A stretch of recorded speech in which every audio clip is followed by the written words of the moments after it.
아동복지시설 나쁜 일자리 해결하라. 우리는 더 이상 정부의 좋은 일자리 만들기 약속의 이행을 기다릴 수 없어 이 자리에 섰다.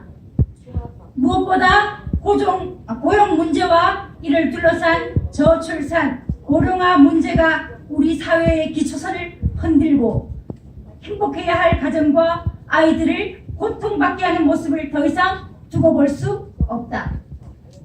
지난 2017년 7월 문재인 정부는 국정운영 5개년 계획을 발표하면서 공공사회 서비스를 일자리 창출, 노동시간 단축, 차별 없는 좋은 일터 만들기, 괜찮은 일자리 창출을 추진하겠다고 하였다. 특히 아동 청소년의 안전하고 건강한 성장을 지원하고 사회적 보호가 필요한 아동 청소년들에 대한 실질적 도움과 사회 서비스를 제공하는 인력에 대한 보수 인상, 근로시간 단축 등 처우 개선을 통해 사회 서비스의 안정적 제공 및 품질 향상을 하겠다고 발표하였다.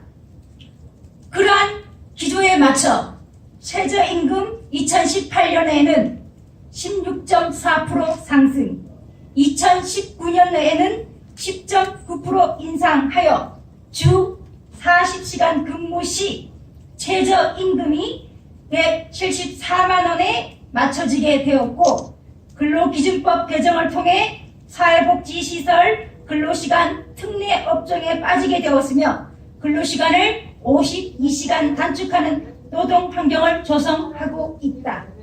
그럼에도 국가의 책임이 강조되어야 할 아동복지시설 중 가장 열악한 아동그룹홈과 지역아동센터는 투표권 없는 가난한 아이들을 돌보고 있어서인지는 몰라도 시설 종사자인 사회복지사들에 대한 고용 불안정성과 차별적 처우가 개선되지 않고 있다.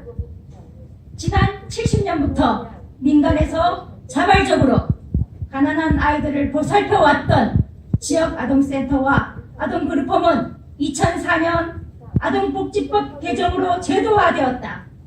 국가가 돌보지 않았던 아이들을 민간에서 자발적으로 보호하고 양육하던 이들을 제도화하였음에도 지난 14년간 아동복지 현장의 요구를 무시한 정부의 모습은 정권이 바뀌어도 변함이 없다.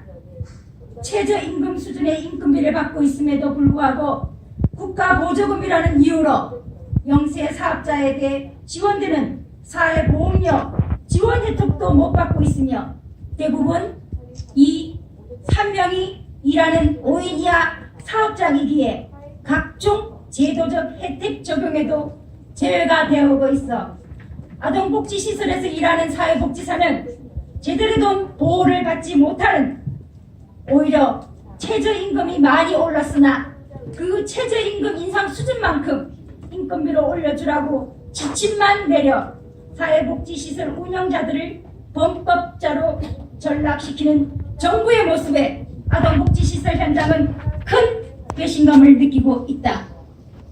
더 이상 우리들에게 최저임금 받는 사회복지사라는 낙인을 주지 말 것을 정부에 요구한다.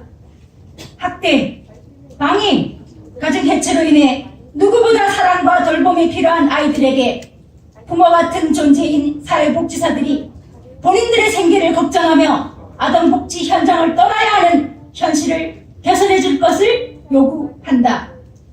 우리가 한 일은 시민으로서 책무를 다하는 것이다.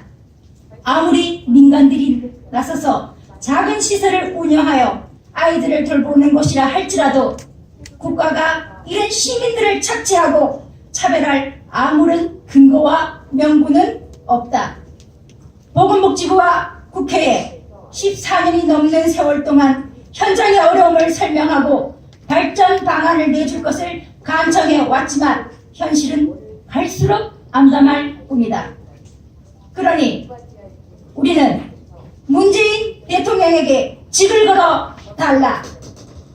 괄시받는 아동복지시설 종사자들이 나쁜 일자리를 개선하고 아이들을 낳고 잘 기를 수 있는 나라를 만드는데 대통령이 나서줄 것을 요구한다. 이 가난한 아이들과 형편없는 취급을 당하는 아동그룹홈과 지역아동센터가 요구한다.